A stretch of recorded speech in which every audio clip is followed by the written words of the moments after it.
Captain Jonathan Harris had flown thousands of miles in his life, yet he never grew bored of the quiet ritual of takeoff. The engines hummed a familiar, comforting rhythm as Flight 872 taxied along the runway. Outside the window, the early morning. Sun reflected off the fuselage, casting golden streaks across the tarmac. Passengers were settling in, some staring out at the clouds, others tapping on devices or chatting quietly with family members. The cabin smelled faintly of coffee and the antiseptic scent of airline seats, blending into the ordinary atmosphere of routine travel. Harris glanced at the instruments. Altitude, airspeed, fuel levels, all normal. The autopilot was primed but idle. He liked the tactile reassurance of hands on the controls.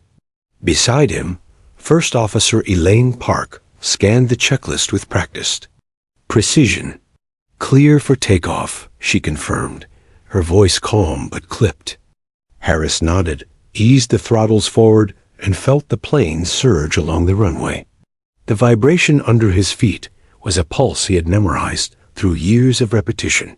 It was ordinary. It was routine. And yet, routine had a habit of hiding. The extraordinary. In the cabin, the passengers were oblivious to the pilot's thoughts. A mother tried to soothe a fussy infant, rocking the child gently in her lap. Business travelers scrolled endlessly on laptops, earbuds in place, headphones a barrier to the world. Tourists glanced around with nervous excitement, luggage tucked neatly under the seats. And then there was her, a woman seated just a few rows. From the cockpit caught Harris's eye through the cockpit mirror. She wasn't making a scene, didn't fidget, didn't check her phone every few seconds like the majority of travelers. Instead, she sat upright, her posture relaxed yet alert.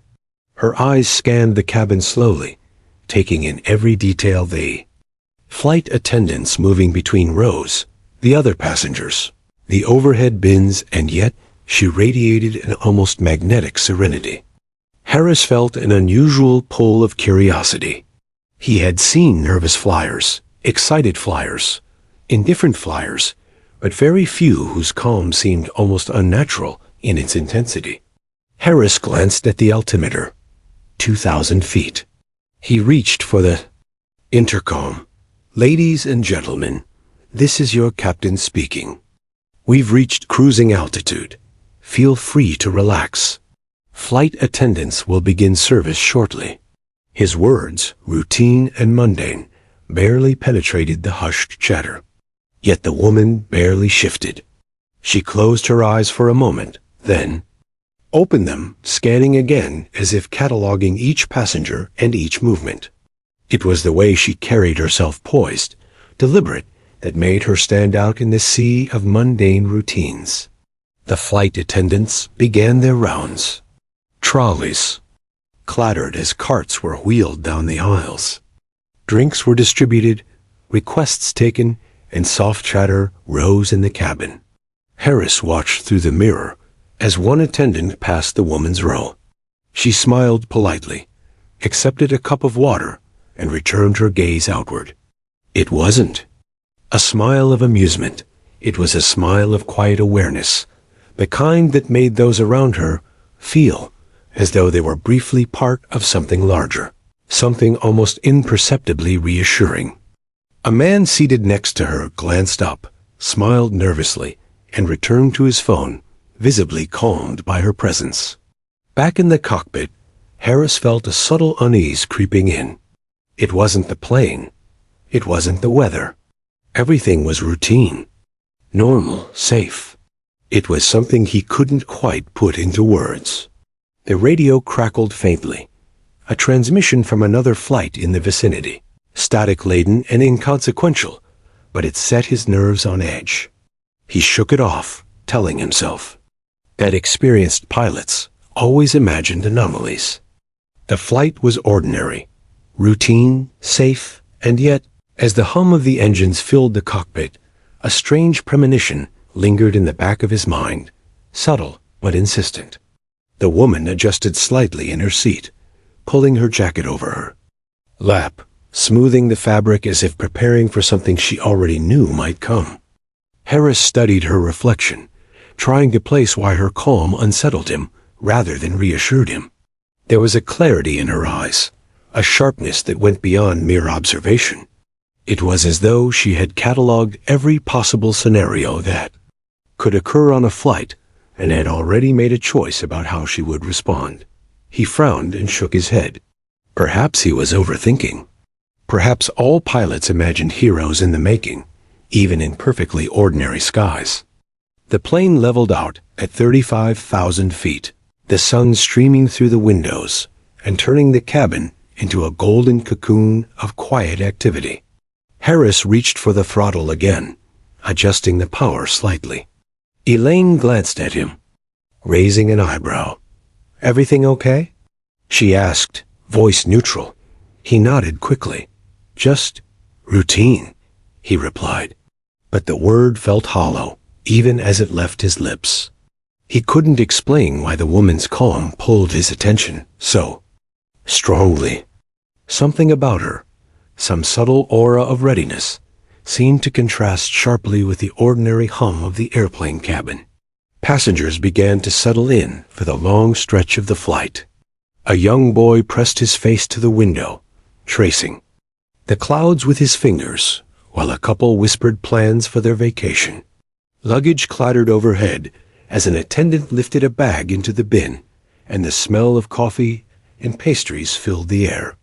The woman didn't participate in any of this, didn't fidget with devices or chit-chat. She simply observed, taking mental notes of every detail, the placement of emergency exits, the positions of the flight attendants, the locations of overhead bins and emergency equipment. Harris couldn't help but feel an odd respect. Most people barely noticed details, but this woman seemed to absorb them all effortlessly. Hours into the flight, Harris and Elaine maintained their rhythm.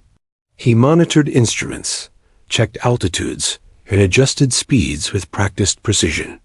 Everything was as routine as ever. But in the cabin, the ordinary calm of passengers began to contrast oddly with the undercurrent he now felt, the sense that the ordinary could shift at any moment.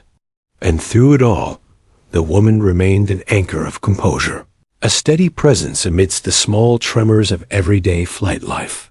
He allowed himself a quiet thought. If anything were to happen, she would be ready. Little did anyone know, Flight 872's ordinary journey across the morning skies was about to be shattered.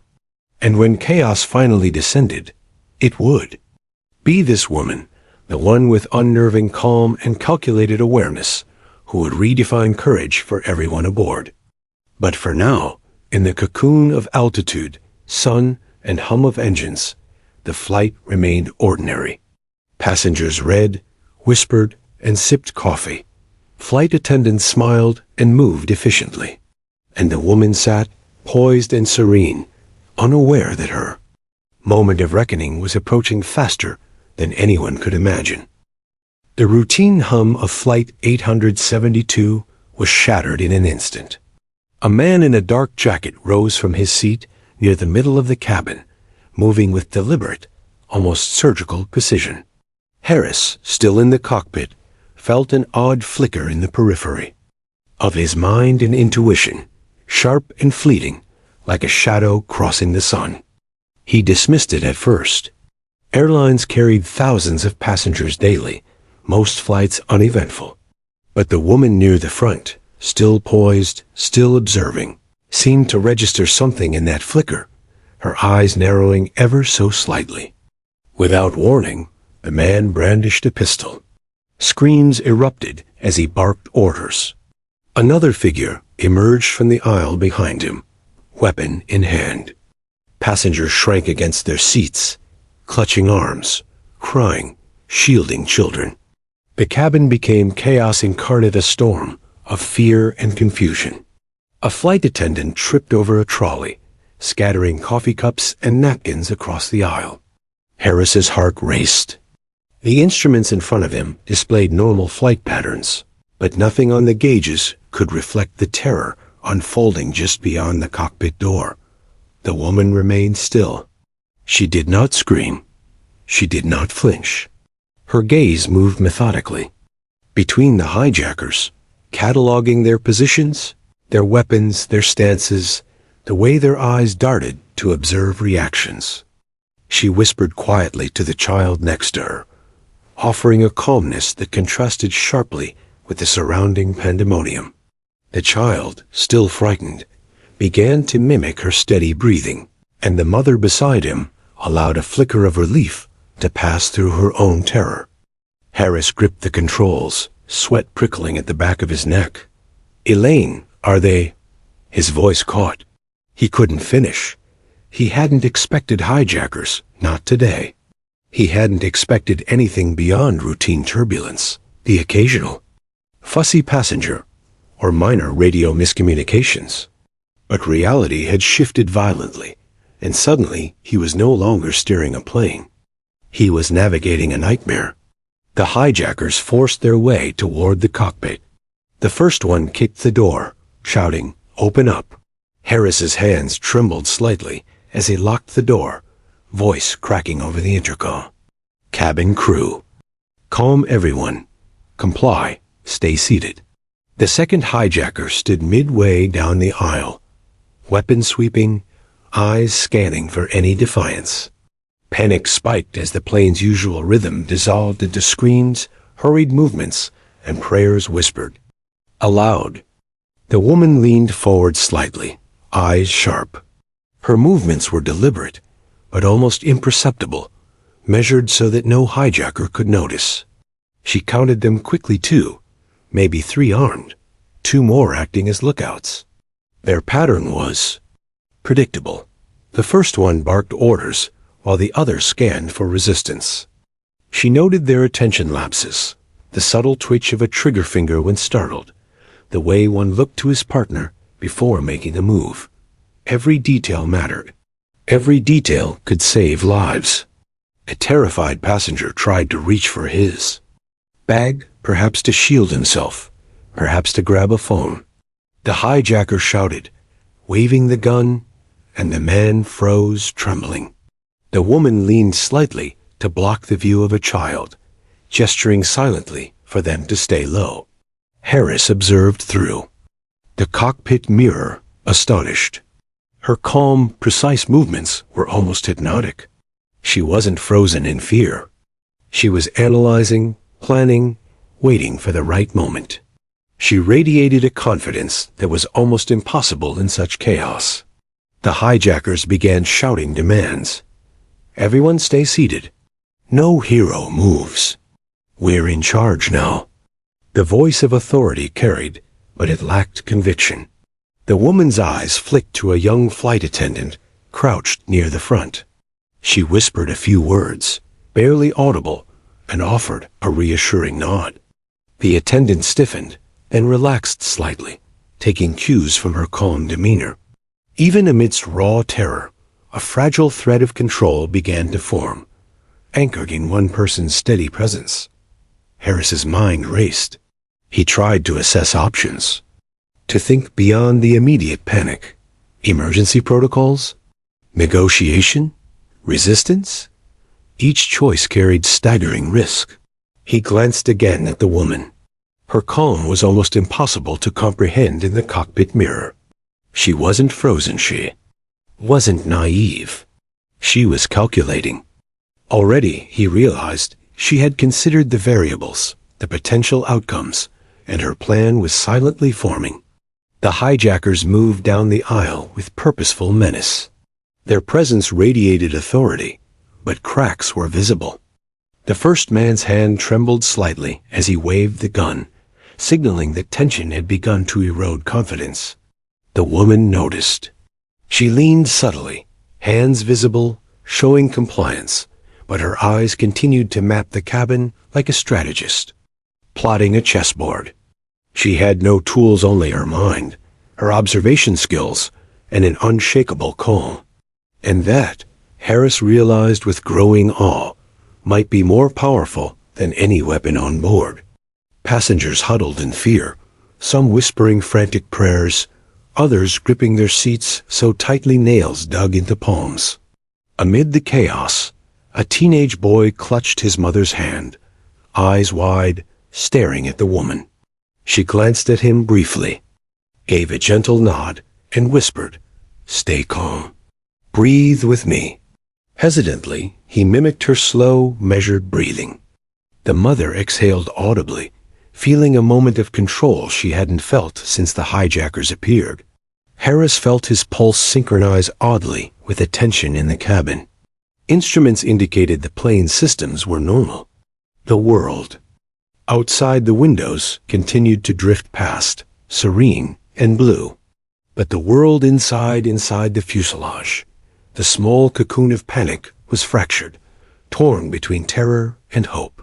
And standing at the epicenter of that fragile hope was a woman who refused to succumb to fear. The hijackers barked again, attempting to maintain dominance. But subtle cracks had begun to appear. Hesitation, distraction, micro-pauses, all of which the woman catalogued. A flight attendant subtly passed a tray in her direction. She accepted it calmly, repositioning it under the seat, appearing compliant. Yet every movement was strategic, designed to buy time, to measure reactions, to find weaknesses in the terrorists' control. She had become the axis around which the cabin's survival now revolved. Harris, peering through the cockpit mirror, felt a swell of both dread and admiration.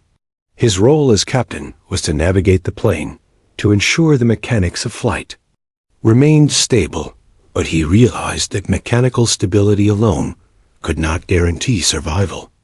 That calm, calculating presence in the cabin, the woman he could barely make out in the mirror, was now as critical to their safety as engines, altitude, or autopilot. Every eye in the cockpit was drawn involuntarily to her, measuring her responses, waiting for the moment when her calm would translate into action. Minutes stretched into an eternity. Passengers remained tense, but more controlled than they would have been without her presence. Harris listened to the radio chatter again, emergency frequencies crackling in and out, but the distance to immediate help was hours away. The woman's calm was no longer just remarkable, it was contagious. She had become the silent leader of the cabin, inspiring small acts of bravery, quiet defiance, and adherence to order where panic could have consumed them all. And as Harris gripped the yoke, sweat prickling at the base of his neck, he knew this was no longer a routine flight. Flight 872 had become a crucible, and in the eye of the storm, the calm woman's gaze never wavered, her mind already calculating. Her next move, unknowable but inevitable. Harris had no idea what she would do, but one thing was certain. She had changed the course of the flight, even before the first bold act of resistance had been attempted. The hijackers moved down the aisle with controlled aggression, shouting orders, waving weapons, and attempting to maintain dominance over a cabin that was teetering between chaos and paralysis. Every command they barked seemed intended to fracture. Courage and forced compliance. Yet one presence subtly resisted the spreading panic, the woman seated near the front. She had not spoken loudly, had not screamed or cried. Her calm was palpable, almost unnatural, as if she had rehearsed this moment 1,000 times in her mind. She leaned slightly forward, observing, assessing, measuring, and waiting. Captain Harris, gripping the yoke in the cockpit, felt a surge of both dread and admiration every time his eyes flicked toward the cockpit mirror. He could see her profile. Upright posture, steady hands folded in her lap, eyes darting with precision across the cabin. Each movement was calculated, as though she were mapping the room and the people in it, noting not just positions, but intentions. Harris realized, in a strange, almost awestruck way, that she was no ordinary passenger.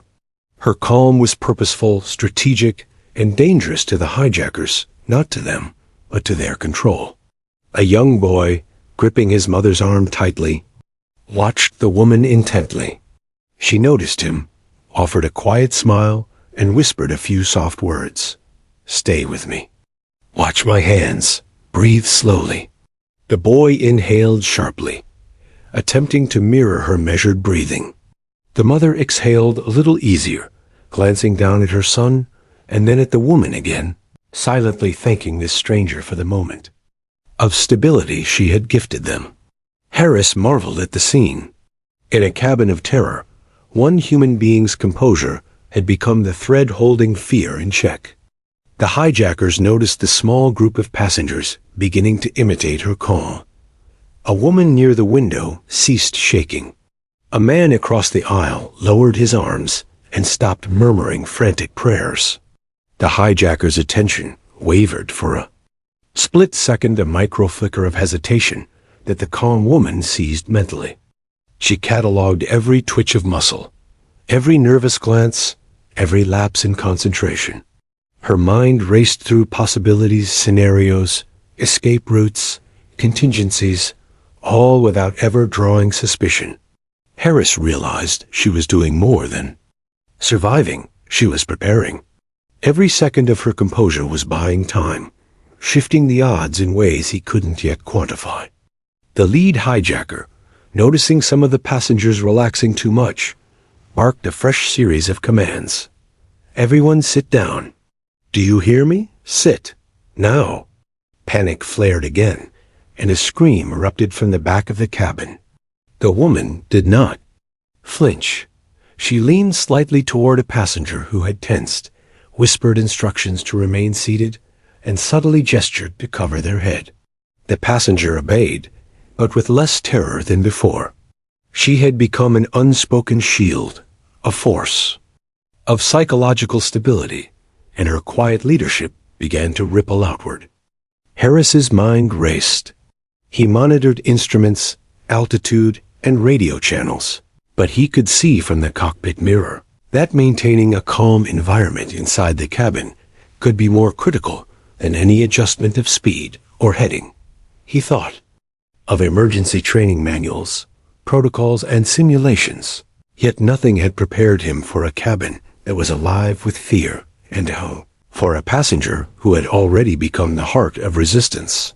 He realized with clarity that she was observing, evaluating, and forming plans, using nothing but intellect and nerve.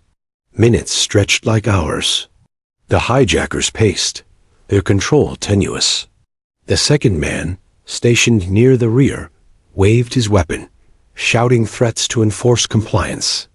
The woman's eyes flicked to him, noting his impatience, the slight tremor in his hand. She whispered to a nearby passenger to remain calm, encouraging their focus without drawing attention. The passenger followed her instructions cautiously.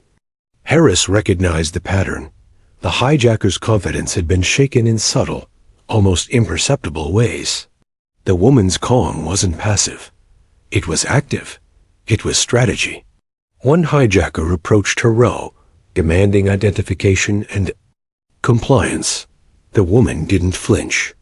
Instead, she slowly raised her hands in a gesture of submission, but her eyes never left the man.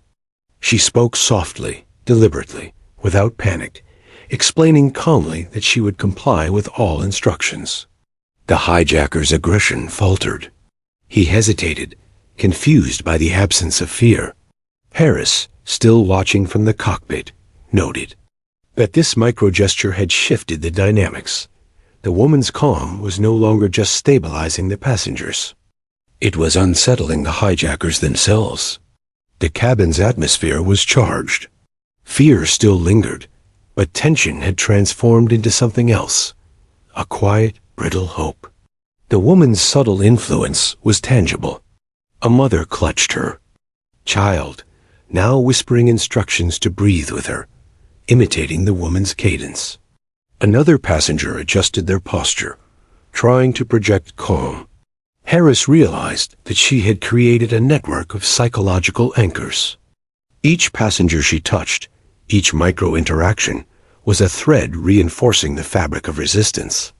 Even without weapons, she had become the linchpin in the battle for control. Harris began to formulate a plan with her actions in mind.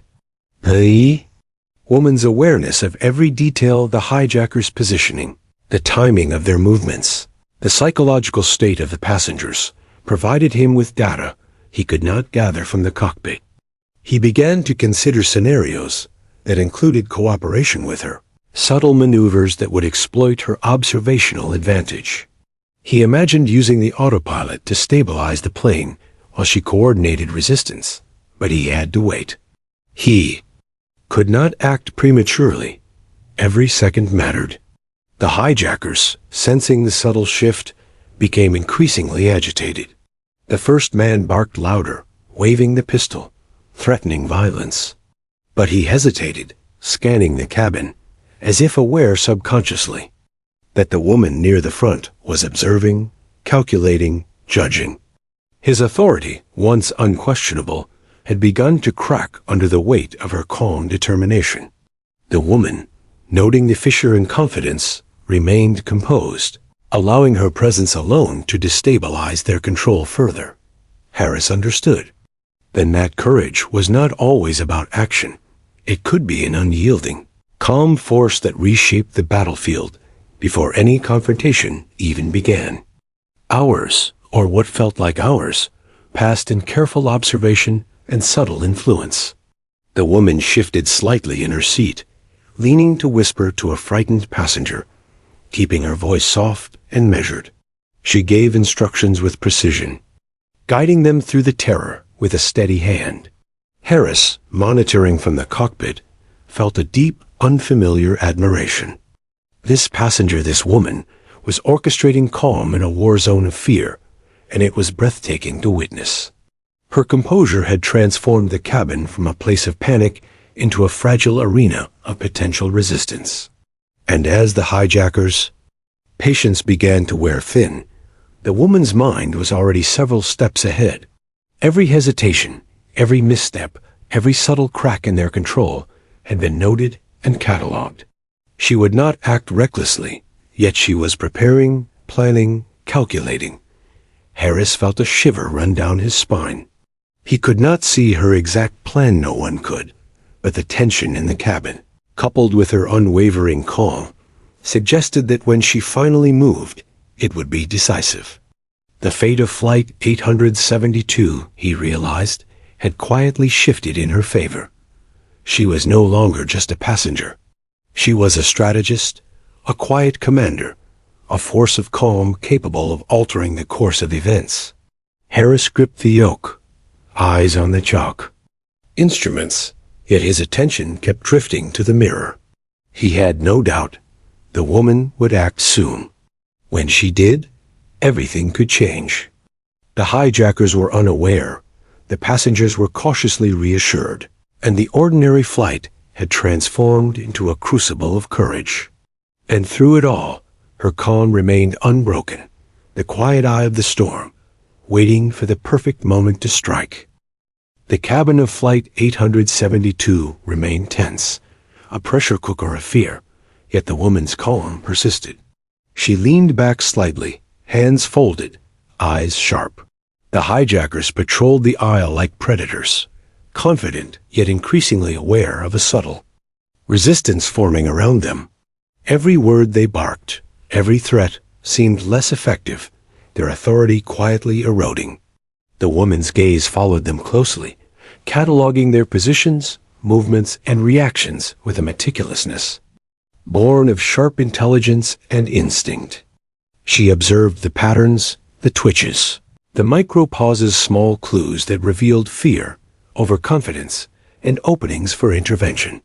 Captain Harris, hands gripping the yoke, monitored instruments, checked altitudes, and sent intermittent messages to air traffic control.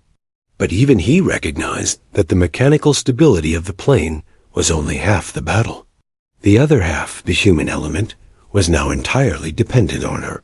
Through the cockpit mirror, he could see her, scanning the cabin, silently assessing the situation.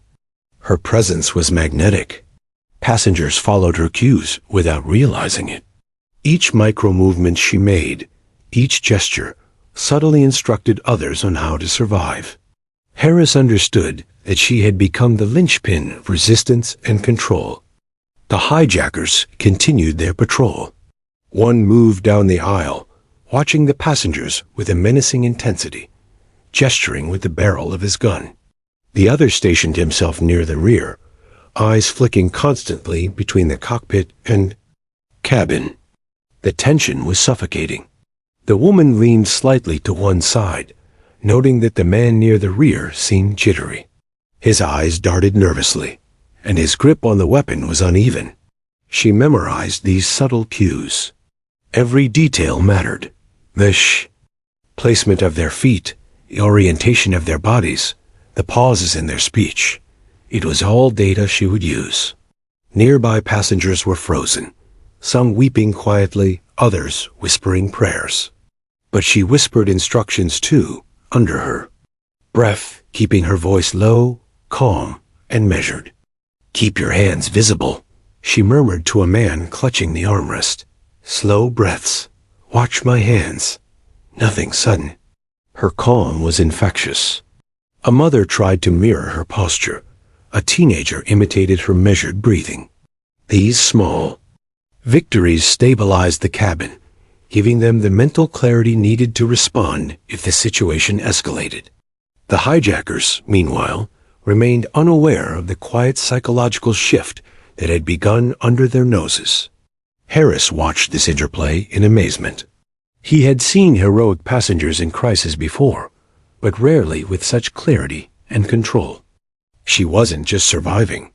She was actively shaping the environment, preparing for what he realized might be the first real confrontation. He thought of the protocols he had drilled for years, the emergency scenarios and simulations, and recognized that her mind operated with a precision that textbooks could never teach. She was anticipating every potential move, every reaction, with a subtle genius that bordered on clairvoyance. The woman leaned forward slightly, pretending to adjust her bag. In reality, her eyes scanned the cabin systematically. The positions of the hijackers, the weak points in their formation, the location of each passenger. She noted who was closest to the aisle, who could help if needed, who might panic. Every variable mattered. She mentally rehearsed possible outcomes. What to do if one hijacker moved toward her row? What to do if a passenger screamed? How to leverage panic without provoking violence? Her mind raced, yet her body remained serene, an anchor in the storm. The first hijacker barked again, gesturing aggressively. "Sit down! Sit down now!" A passenger froze, and his hands shook. The woman leaned slightly toward him, whispering instructions. "Sit slowly. Do not make eye contact. Follow my lead." The man obeyed, hesitantly, and a ripple of subtle control moved through the cabin. Harris felt a mixture of awe and hope. It was remarkable how one calm presence could transform the behavior of so many people under terror. The woman's psychological influence was tangible, shaping not only passenger behavior, but even the confidence of the hijackers. Her mind cataloged potential threats with military-like precision. The first hijacker had a pistol, the second a knife, the third acting as lookout near the cockpit door. She considered angles, the reach of their weapons, potential interference points, and escape routes. She noticed a slight tremor in one hijacker's hand when gesturing too quickly, the uneven weight distribution in his stance, the way he glanced nervously at the second man for approval. Every observation was a clue, every imperfection a potential opening for action. Harris understood that she was preparing for more than survival. She was preparing for confrontation. Minutes ticked by, each heavier than the last. The cabin remained tense, punctuated by muffled sobs, nervous whispers, and the occasional barked order from the hijackers. But amidst the fear, a subtle order had emerged. Passengers were mimicking her calm, responding to her instructions, and inadvertently coordinating with her. Harris felt a rare clarity. The mechanical and human elements of this crisis were beginning to align, slowly, precariously, toward a potential turning point. The woman had transformed fear into a manageable variable, creating a fragile structure of resistance within the chaos. The hijackers began to notice subtle shifts. One barked at passengers more aggressively, scanning for defiance. The woman remained composed.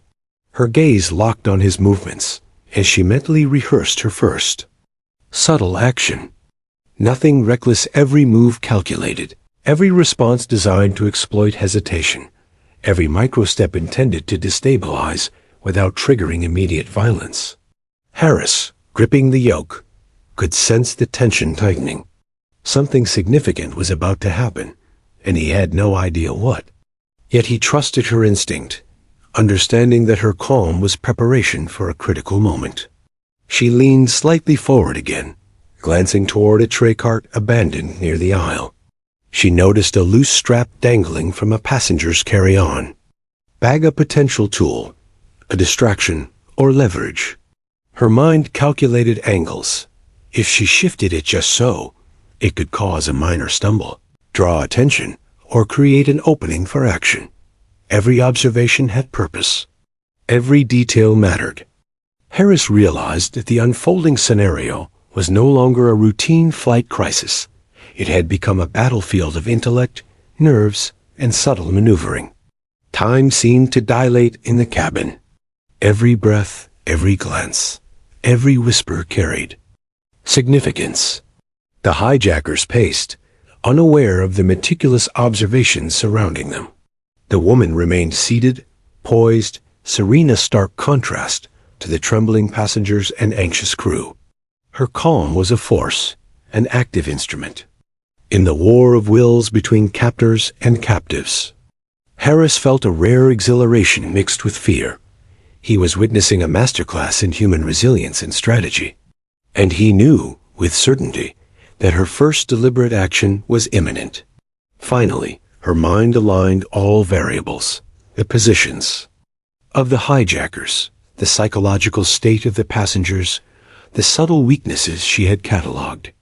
Every micro-movement, every twitch had been recorded and analyzed. She was ready. Not impulsively, not recklessly, but decisively. Harris understood, through the mirror, that the next moment would change everything. The calm, calculating presence in the cabin, the unflinching gaze, and the strategic awareness of this extraordinary passenger were about to intersect with action. And when it did, it would redefine hope for everyone aboard Flight 872. The cabin of Flight 872 remained tense, thick with fear, yet a fragile order had begun to emerge. The hijackers continued to bark commands, but subtle cracks were forming in their control. Their confidence, once ironclad, wavered under the weight of her quiet observation. The woman, seated near the front, had catalogued every detail. The guard's hand tremors, the spacing between them, the positioning of passengers. She knew that hesitation could be fatal, yet she also knew that patience, careful, calculated patience, was her greatest weapon. Every second she remained calm increased the odds that the first strike could succeed. Captain Harris gripped the controls tightly. His mind churned with possibilities, each one more dangerous than the last. He could stabilize the plane, maintain communication, but his ability to affect the unfolding events in the cabin was limited. Through the cockpit mirror, he watched her, a mixture of fear and awe coiling in his chest. She was not waiting helplessly. She was planning, preparing, and it was only a matter of time before the first move reshaped the dynamics of terror into a possible path to survival. A passenger near the middle had dropped a water bottle, and it rolled across the aisle. The first hijacker barked, gesturing aggressively. The woman seized the opportunity. Leaning subtly forward, she nudged a small tray with her elbow. The tray clattered slightly, spilling a few napkins and creating a soft but noticeable distraction. The hijacker's attention snapped toward the sound. In that brief fraction of a second, she observed every micro-reaction, the twitch of a finger, the blink of an eye, the pause in breathing. Every observation was logged in her mind, ready to inform the next bolder step. The passengers nearest. Her froze, unsure whether to move or remain still. But she leaned slightly toward them, whispering a soft, measured reassurance. "Watch me. Follow my lead. Nothing sudden." Her calm authority gave them courage, and they imitated her posture, her breathing. The subtle control she exerted was infectious, spreading outward like ripples in water. Harris's pulse quickened. He realized that the first act of resistance, small, seemingly insignificant, was already underway. The cabin had shifted from chaos to fragile collaboration, and the hijackers had not yet understood what had changed. The first hijacker, still distracted by the noise, took a half step forward. That was all the opening she needed. With precise timing, she leaned slightly, knocking a nearby strap dangling from a passenger's carry-on bag. It fell across the aisle and snagged the shoelace of a hijacker's shoe. He stumbled just enough to lose his balance, cursing under his breath. The second hijacker barked in surprise, and the brief disarray created a small window. She watched, heart steady, waiting for the exact right moment to escalate further. She whispered instructions to a passenger nearby. "Move slowly. Block the aisle. Help me if needed." The passenger obeyed cautiously, moving with her guidance. Her coordination of subtle actions had already begun. Harris watched through the cockpit mirror as the hijackers began to stumble under the pressure of a cabin no longer entirely submissive. Every step she took was deliberate, every glance calculated. She had created confusion without aggression, preparing the stage for a more decisive move. The tension in the cabin rose like a drawn bowstring. The hijackers barked louder, gesturing violently to restore order. But the cracks were growing. The first man's eyes darted nervously toward his partner, a flicker of uncertainty passing between them. Harris could feel it even through the instruments. Through the static of the plane's routine systems, the psychological advantage was beginning to tilt. The woman's calm, once a mere stabilizing force, had become an active lever against their control. Then came the first bold gesture. As the lead hijacker adjusted his weapon, she reached subtly into her bag, pretending to retrieve a notebook. In truth, she grabbed a small metal water bottle. Timing was everything. She moved it along the tray in front of her, nudging it gently so that it rolled directly toward the aisle. The bottle clinked against the floor, producing a sharp sound that drew the hijacker's gaze again. In that split second, she lunged forward, knocking the weapon slightly off course, using the momentum of her movement to disrupt his balance. Chaos erupted in microcosm. Passengers screamed, some ducked, some froze, but her calm did not waver. She whispered sharply to those nearest, "Stay down. Cover your heads. Watch my hands." Her voice was a command disguised as reassurance. The passengers obeyed. Harris's eyes widened in disbelief. He had never seen a civilian unarmed manage to disrupt armed hijackers with such calculated precision. The cabin's energy had shifted. Fear remained, but now it was tempered by determination, the first taste of resistance guided by a steady hand. The second hijacker, reacting to his partner's stumble, barked orders and waved his weapon, trying to regain authority. She leaned subtly, creating distance between herself and his line of sight, while observing the microfissures in his stance. His grip tightened, knuckles white, revealing fear beneath his outward aggression. She had not yet acted directly against him, but she catalogued every weakness. Harris realized that her strategy relied not just on action, but on psychological warfare, forcing hesitation, creating doubt, undermining the hijacker's confidence. The first hijacker recovered, cursing. Under his breath, he barked a renewed series of threats. But the cabin no longer reacted as before. The boy who had been mimicking her breathing, continued to follow her calm example. A mother whispered instructions to her child, imitating her posture. Other passengers stiffened into positions of cautious readiness. Even without weapons, they were now participants in her plan, coordinated under the invisible authority of her composure. Harris felt a rush of hope. For the first time, there was a real chance of turning the tide. She crouched slightly, moving with stealth and precision, keeping her hands visible.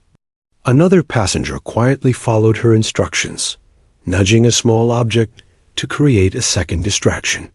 The first hijacker's attention wavered again, and the woman seized the moment. She shifted her body weight, knocking the gun slightly to the side and creating a minor but significant disruption in his control. The cabin held its collective breath. Harris, heart pounding, realized that she had orchestrated the first tangible act of resistance. Her calm, her observation, her strategy had translated into action. For the hijackers, this was unfamiliar territory. Their authority, once absolute, was now challenged by a passenger whose calm had been misinterpreted as compliance, but was in fact deliberate resistance. The second man barked, gesturing violently, but even he faltered under the mounting chaos. Harris noted every microshift in their stance, every hesitation, every flicker of uncertainty. A first act of defiance, executed with precision and psychological insight, had begun to unravel their control. As the minutes stretched, the woman's presence continued to anchor the passengers. She whispered instructions, coordinated subtle movements, and observed every reaction. Her first move had shifted the balance, but she knew it was only the beginning. Harris, gripping the yoke, felt a mixture of relief and awe. The cabin, once a sea of terror, now held a fragile, tentative hope. She had acted first, strategically, decisively, and the consequences of her calm, calculated defiance would echo through every moment to come. The cabin of Flight 872 vibrated with tension, a storm of fear and fragile hope. The first act of defiance had unsettled the hijackers, but the woman near the front understood that hesitation now could squander the advantage. She had catalogued every weakness, memorized the patterns of the hijackers, and observed the reactions of each passenger. Her calm was no longer passive. It was strategic, deliberate, and ready to translate into a more decisive action. Captain Harris gripped the yoke, eyes flicking to the cockpit mirror.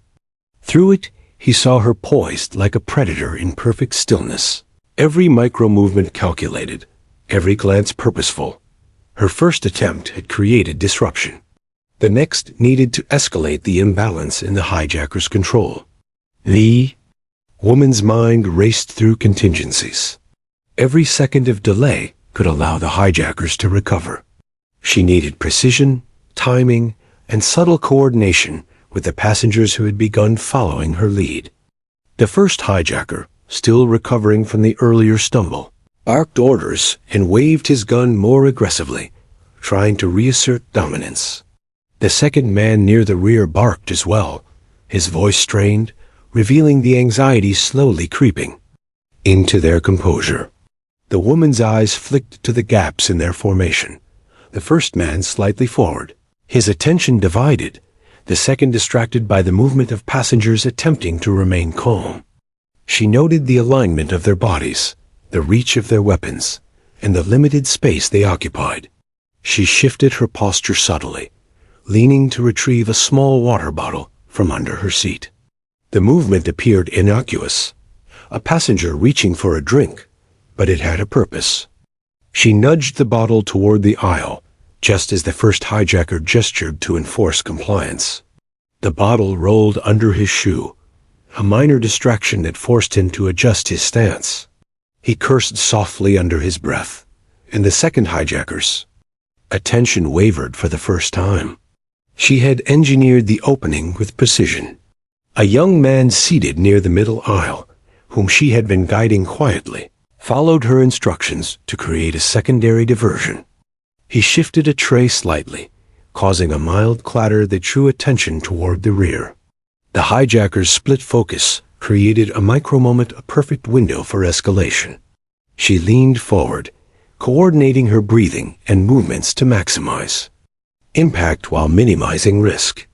Her first attempt had been a test. This would be the calculated strike. In one fluid motion, she lunged toward the first hijacker, knocking his weapon to the side with controlled force. Panic flickered in his eyes as he stumbled backward slightly. The second man reacted instinctively, but she anticipated his movement. She had calculated the angles, the reaction time, and the layout of the cabin. Her first strike had been precise. This one needed to be decisive. She used the passenger's support subtly, coordinating their movement to create additional obstacles for the hijackers without alerting them to a coordinated plan. Passengers gasped, some ducked, some froze, but her calm voice carried through the panic. "Stay down. Follow my instructions. Watch my hands." Her tone was quiet, authoritative, unshakable. Even in the midst of chaos, it offered reassurance. The first hijacker struggled to regain his footing, while the second, distracted and unnerved, barked orders ineffectively. Harris, gripping the controls with white-knuckled intensity, watched the cabin transform. Fear was still present, but it was tempered now by determination and strategic organization. The woman's actions created confusion among the hijackers. They barked, gestured, and cursed, but their coordination was faltering. One misstep followed another, and the psychological advantage had shifted. She observed, adjusting constantly, noting which passengers were positioned to assist if needed, which could remain passive, and which required subtle guidance to maintain composure. Her mind operated like a high-speed computer. Inputs, calculations, predictions, and adjustments, all executed with the poise of someone who had trained for crisis, even if no one could have imagined her level of skill. Harris realized the implications. The cabin had become a complex chessboard. Every move mattered. The woman's calm and calculated interventions had begun to dictate the flow of events. The hijackers, once confident, were now reacting defensively, unsure of how to maintain control. She had destabilized them psychologically, subtly, with precision, timing, and coordination. Every minor act a nudged bottle, a whispered instruction, a coordinated movement was a strike in an invisible battle of strategy. The first hijacker, visibly rattled, waved his gun erratically. The second man barked commands, trying to regain control, but the cabin's energy had shifted. Passengers were no longer entirely passive. Some subtly adjusted their positions, following her instructions. Others maintained protective stances over children or loved ones. Harris understood that she was orchestrating their behavior like a conductor with an orchestra, each movement calculated to maintain order while creating openings for action. Her next move required precision. She shifted slightly to the left, positioning herself to distract the first hijacker further while observing the second. A passenger, prompted subtly by her gestures, blocked an aisle pathway just enough to interfere with the hijacker's balance without provoking aggression. Timing was everything. She waited, calculating the perfect moment, monitoring micro-expressions, and predicting responses. One wrong move could result in disaster. Yet she remained calm, her breath steady, her mind razor-focused. Then it happened. With perfect timing, she lunged again, knocking the first hijacker slightly to the side, while simultaneously using the passenger support to apply pressure to the second. Chaos erupted, but under her control. The hijackers were off balance, disoriented, and their authority fractured. Harris, still at the controls, felt his own adrenaline spike. The plane remained steady in the air, but in the cabin, control had begun to tilt decisively in favor of resistance. Her voice cut through the panic again, calm and commanding. "Everyone, stay down. Watch my hands. Do not move unless I signal." Passengers obeyed instinctively, their trust in her leadership absolute. The hijackers cursed, shouted, and gestured, but their hesitation was tangible. Harris understood that the woman's actions had done more than disrupt. They had shifted the psychological landscape. Control, once firmly in the hands of the hijackers, was now tenuous. And she had executed it all without weapons, relying entirely on observation, strategy, and courage. The cabin's energy transformed. Fear remained, but now it was accompanied by cautious optimism. Passengers, inspired by her poise and deliberate actions, began to respond subtly coordinated. Movements, protective gestures, and muted whispers of instruction. Harris could feel the change in energy even from the cockpit. This was no longer a simple act of survival. It was a carefully orchestrated reclamation of control. The woman had become the central axis around which hope revolved. Minutes stretched. Like hours.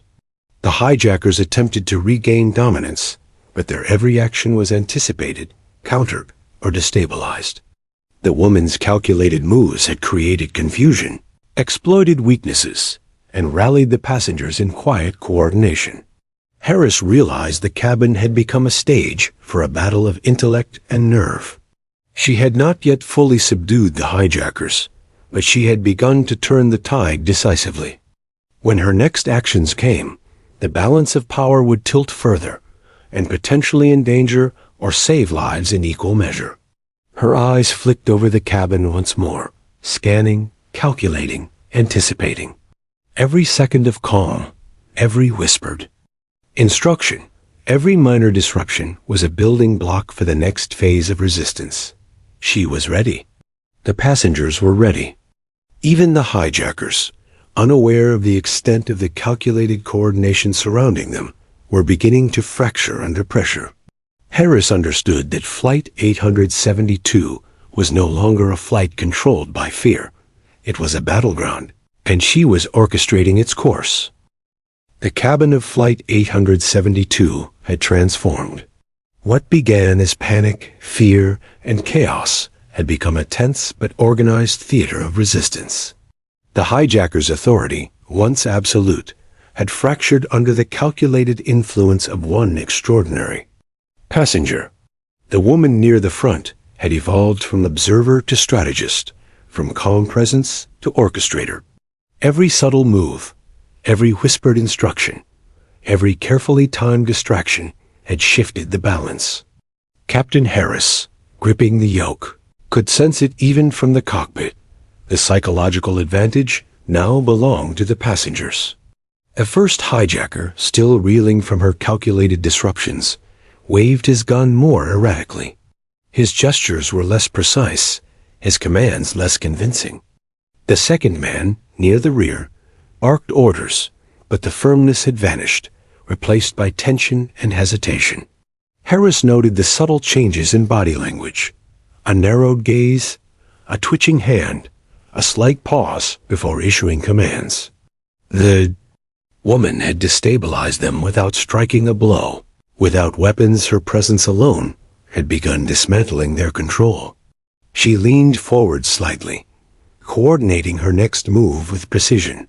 The passengers nearest her followed silently, guided by her subtle gestures. One passenger blocked the aisle with a bag strategically placed to force the first hijacker into an awkward stance. Another moved slowly, pushing a tray cart to create additional obstacles. Harris could see the choreography unfold through the cockpit mirror, each passenger acting as part of a silent, coordinated plan. The hijackers were surrounded by movement, confusion, and resistance they hadn't anticipated. Her voice cut through the tension, calm but authoritative. Stay down. Keep your hands visible. Wait for my signal. Even in the storm of fear, her instructions inspired confidence. Passengers obeyed instinctively. Harris felt a glimmer of hope that had been impossible minutes ago. She had not just disrupted the hijackers, she had organized the cabin, unified them in purpose without chaos, and prepared them for a decisive action. The first strike was tactical. The next would be transformative. The first hijacker, frustrated by repeated disruption, stepped forward aggressively, but the woman anticipated his movement. With a subtle sidestep, she allowed his momentum to carry him slightly off balance. A passenger near the middle aisle, following her whispered instruction, nudged a chair into his path, causing him to stumble further. Harris felt his pulse quicken. Every micro-movement had been calculated. Every subtle interaction designed to exploit hesitation and weaken confidence. The hijackers were reacting now rather than acting, and that shift was everything. She whispered instructions to passengers nearby. Cover your heads, keep low, and move only when I give the signal. The words were measured, calm, and infused with authority. The boy she had helped earlier mirrored her breathing, crouched low, his small hands clutching his mother's arm. A few rows back, a young woman subtly moved, placing a luggage strap to block another hijacker's path. The cabin had become a coordinated network of resistance, all guided by one extraordinary mind. Harris understood fully now. The woman had become the central command of the flight's defense. The hijackers attempted to regain control, shouting commands louder, waving weapons, and pacing aggressively. But their movements were now disorganized, reactionary, and increasingly hesitant. Every misstep was another opportunity for her. She noticed the first hijacker's grip faltering, the tension in the second man's stance, the way they relied on one another for affirmation. She calculated timing, angles, and pressure points, ready to escalate further. The passengers trusted her implicitly, waiting for the precise moment she would signal action. Harris realized that the next step could turn this entire nightmare into survival. The woman leaned forward subtly, signaling a passenger to shift toward the aisle. The movement drew the first hijacker's attention, forcing him to adjust his stance again. She nudged a small object, creating a controlled distraction, and whispered to those nearby, "On my mark." Harris's heart raced. The first hijacker's attention flickered between the distractions, the passengers, and the cockpit. He no longer commanded, he reacted. Hesitation now dominated the hijacker's behavior, giving the passengers a critical edge.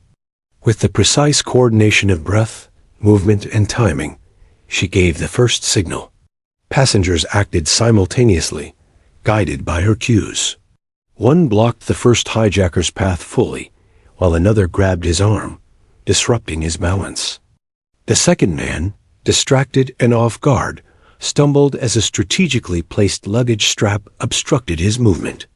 The cabin erupted into controlled action, every micro-movement designed to disarm, destabilize, and reclaim control.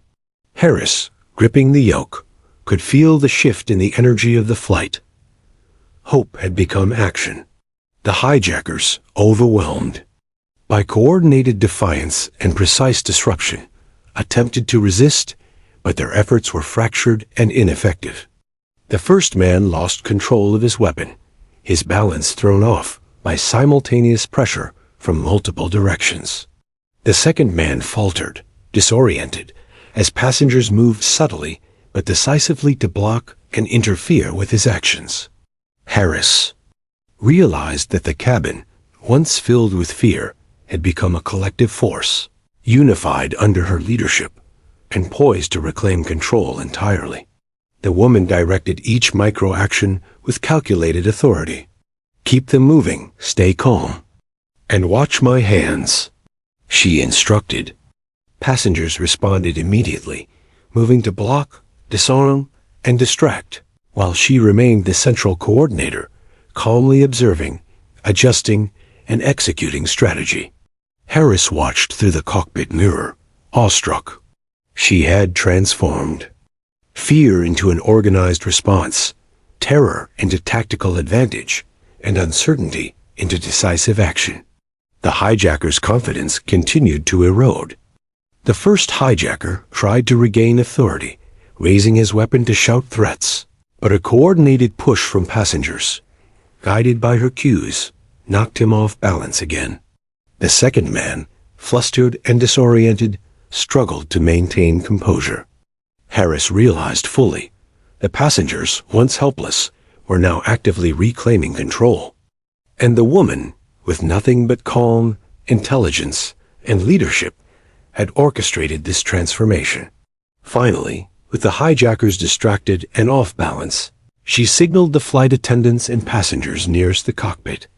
Harris seized the opportunity. He unlatched the cockpit door with practiced speed, slipping inside while maintaining control of the plane. The hijackers, now fully overwhelmed by the coordinated resistance in the cabin, were unable to respond effectively. The woman's first decisive moves, combined with her coordination of passengers, had created a window for him to regain command. The psychological advantage was complete.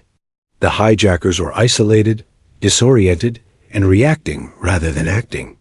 Harris, back at full control in the cockpit, could maneuver the plane and communicate with authorities. The cabin, guided by the woman, remained disciplined, poised, and ready to act if further intervention was needed. Fear had not vanished entirely, but hope, confidence, and order had replaced helplessness. She had turned the tide. As the plane steadied and the hijacker struggled, passengers began to exhale collectively, tension slowly releasing in waves. Harris monitored instruments, but his eyes frequently flicked to the mirror, to her. She remained calm, alert, and composed, every movement purposeful, eyes scanning, mind calculating the next steps. She had orchestrated this moment with intelligence and courage, and her actions had secured the possibility of survival for every person aboard. Flight 872. The cabin had shifted from chaos to controlled resistance. Fear remained, but under her guidance, passengers had become an organized, coordinated force. The hijackers' authority had been dismantled. Harris realized fully that her calm, intelligence, and decisive action had transformed a dire situation into a controlled recovery. The extraordinary passenger, who had done nothing violent but everything strategic, had become the hero of Flight 872. The cockpit hummed with controlled precision. Captain Harris had regained command of Flight 872, but the cabin remained tense. The hijackers, disoriented, struggling to maintain control, now faced an orchestrated force of passengers acting under the calm guidance of the extraordinary woman. Her eyes scanned the room, every movement calculated, every breath deliberate. What had begun as fear had become a carefully coordinated plan to reclaim the plane. Her first strikes of calculated disruption had snowballed into decisive action. And now victory was within reach, but only if her coordination remained flawless. Passengers crouched low, their hands visible, eyes fixed on her subtle gestures. She had become the invisible conductor of a tense, improvised orchestra, guiding every movement with unspoken authority. Even the youngest and most frightened mirrored her calm, responding to the rhythm she had established. The first hijacker attempted to regain composure, raising his weapon and shouting threats, but the combined pressure of passenger coordination and strategic disruption forced him into instability. His partner, near the rear, flinched, lost confidence, and gestured ineffectively, failing to restore dominance. Harris carefully adjusted the plane's altitude and heading while watching the unfolding cabin dynamics. Through the mirror, he observed the woman signal a coordinated push from passengers toward the aisle. Simultaneously, she directed several seated passengers to obstruct the hijackers' paths. Each move was calculated, controlled enough to avoid provoking panic, decisive enough to destabilize the armed men. The hijackers' confusion grew with every moment, their reactionary movements betraying the unraveling of their plan. Harris realized that the calm passengers' leadership had now made their defeat inevitable. A final, subtle instruction from her lips, a whisper meant only for those nearest, set the stage for the decisive move. On my mark, push together. Keep steady. Stay calm. She glanced at each participant, the mother shielding her child, the teenage boy mimicking her breathing, the young woman holding the strap across the aisle. Each nodded imperceptibly, following her lead. Then, with precision timing, the passengers moved as one, a controlled surge that collided with the disoriented hijackers, causing them to stumble and lose their grip on their weapons. The first hijacker fell, momentarily off balance, and the second, flustered by the coordinated interference, tripped over a strategically placed bag. Harris, fully controlling the cockpit, maneuvered the plane to maintain stability while simultaneously ensuring the passenger's safety. The orchestrated surge did not just unbalance the hijackers physically. It shattered their psychological control. Fear had now replaced confidence for the captors, while hope, courage, and unity had replaced panic for the passengers. Flight attendants quickly moved to secure the hijackers' weapons, carefully ensuring they could not recover. The woman, poised and composed, continued to direct the passengers in subtle gestures, guiding them to remain calm, to secure any potential hazards, and to maintain order until authorities could intervene. Her calm, unwavering presence had prevented chaos from resurfacing, keeping both passengers and crew focused and disciplined. Harris could only marvel. She had transformed fear into an organized, controlled reclaiming of the aircraft, all without striking a single blow herself.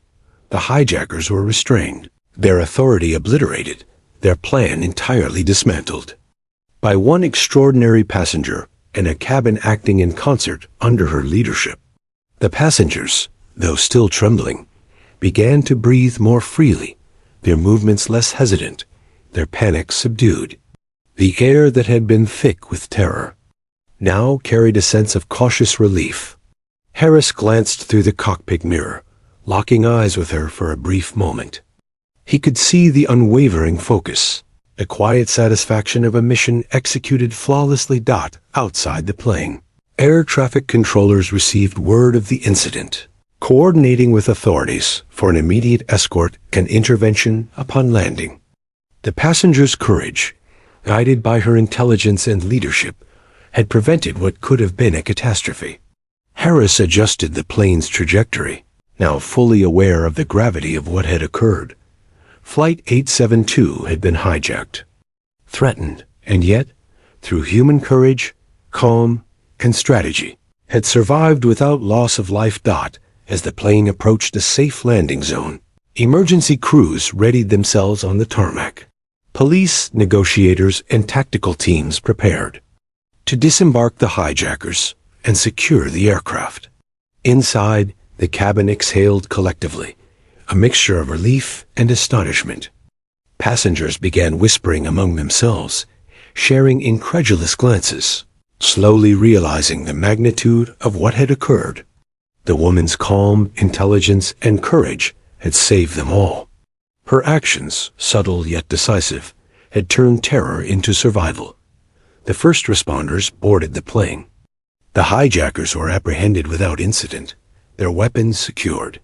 Authorities marveled at the passengers' composure, noting the unusual absence of panic, chaos, or injury. Harris stepped into the cabin to acknowledge their extraordinary restraint, but all eyes immediately turned to her. The woman who had coordinated, observed, and guided had become the unspoken hero of Flight 872. The murmurs began. Questions, gratitude, astonishment. How had one passenger, unarmed, managed to orchestrate such a flawless defense against armed hijackers? Journalists and media crews, alerted to the incident, prepared to document what would become a story of extraordinary heroism. Authorities provided statements, praising the calm and strategic coordination that had saved lives. The woman's first moves, unnoticed by most at the time, were dissected and retold. The subtle nudges, whispered instructions, micro-observations, and calculated disruptions that had systematically dismantled the hijackers' control. Social media buzzed with astonishment. Experts analyzed her actions. She had transformed fear into calculated strategy, chaos into coordinated response, and terror into survival. Captain Harris gave interviews later, describing the woman's role with admiration and awe. He recounted how her calm had stabilized passengers, guided actions, and ultimately created the conditions for him to regain the cockpit. The media labeled her heroine of the skies, a civilian whose intellect, courage, and poise had prevented tragedy. Passengers, once terrified, now celebrated her presence, recognizing that without her, Flight 872's story could have ended in disaster.